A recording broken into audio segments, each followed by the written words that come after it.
अस्सलाम वालेकुम दोस्तों, आप देख रहे हैं सद्दाम खान स्टूडियोज और मैं हूं सद्दाम खान। दोस्तों, इस शख्स का नाम जोशुआ बेल है और ये दुनिया का मशहूर तरीन और सबसे बेहतरीन वायलिन नवाज है। ये इतने खूबसूरत अंदाज में वायलिन बजाते हैं कि माहौल पर एक जादू सा छा जाता है। आपको ये जानकर हैरानी होगी कि इनके एक वायलिन की कीमत 4 मिलियन पाउंड्स यानी 24 करोड़ रुपए है। ये एक शो में अपना हुनर दिखाने का मुआवजा लाखों डॉलर्स की सूरत में वसूल करते हैं। उनके म्यूज़िक कॉन्सर्ट्स में एक टिकट की कीमत 500 से 1000 डॉलर के दरमियान रखी जाती है।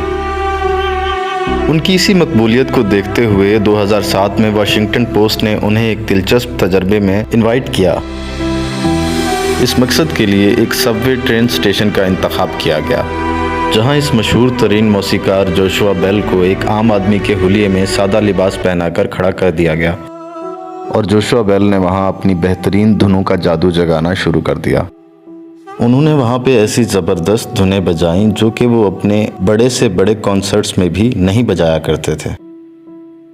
दूसरी तरफ वाशिंगटन पोस्ट वाले इस बात पर रिसर्च कर रहे थे कि उनके वायलिन बजाने के दौरान कितने लोग उनके पास से गुजरे, जबकि कितने लोगों ने उनकी मौजूदगी को महसूस किया, कितने लोग थे जिन्होंने उन्हें पहचाना और कितने अफराद ऐसे थे जिन्होंने कुछ देर रुक कर उनकी मौसीकी को दाद देना गवारा किया। मोअज़्ज़िज़ सामीन, उन्होंने इस बात का भी हिसाब रखा कि इस दौरानिए में उन्होंने कितनी रकम कमाई, क्योंकि एक आम स्ट्रीट परफॉर्मर की तरह उनके सामने भी एक हैट रखा गया था जिसमें लोग अपना दान अतिया कर रहे थे। रिजल्ट्स के मुताबिक 1097 अफराद इस दौरान उस सबवे स्टेशन से गुजरे। और क्या आप जानना चाहेंगे कि दुनिया के इस अजीम तरीन म्यूजिशियन को सुनने के लिए लोगों की इतनी बड़ी तादाद में से कितने लोग रुके? चलिए दोस्तों, हम आपको भी मौका देते हैं, आप भी अंदाज़ा लगाइए। दोस्तों, दुनिया का टैलेंटेड तरीन म्यूजिशियन जिसके एक कंसर्ट की टिकट $1000 की फ़रोख्त होती थी, उसे सुनने के लिए सिर्फ 7 लोग रुके। जी हाँ, 1097 लोगों में से सिर्फ 7 लोग। दोस्तों, मिलियन डॉलर्स लेने वाले इस शख्स ने सबवे स्टेशन पर अपनी परफॉर्मेंस के दौरान $32 हासिल किए। नाजरीन, वाशिंगटन पोस्ट वाले ये जानने के लिए बेताब थे कि आखिर ऐसा क्या हुआ कि लोगों ने इतने बड़े मौसीकार पर तवज्जो नहीं दी।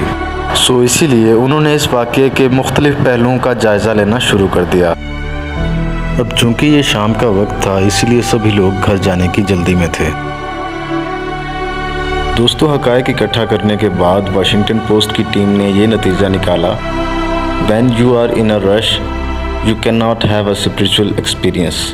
यानी कि जब आप किसी काम की जल्दी में होते हैं तब आप कोई रूहानी तजर्बा हासिल नहीं कर सकते। इसीलिए बहुत ज़रूरी है कि इस भागती दौड़ती ज़िंदगी में एक लम्हे को ठहर जाइए, कुदरत की खूबसूरती को देखिए और ज़िंदगी का मज़ा लीजिए।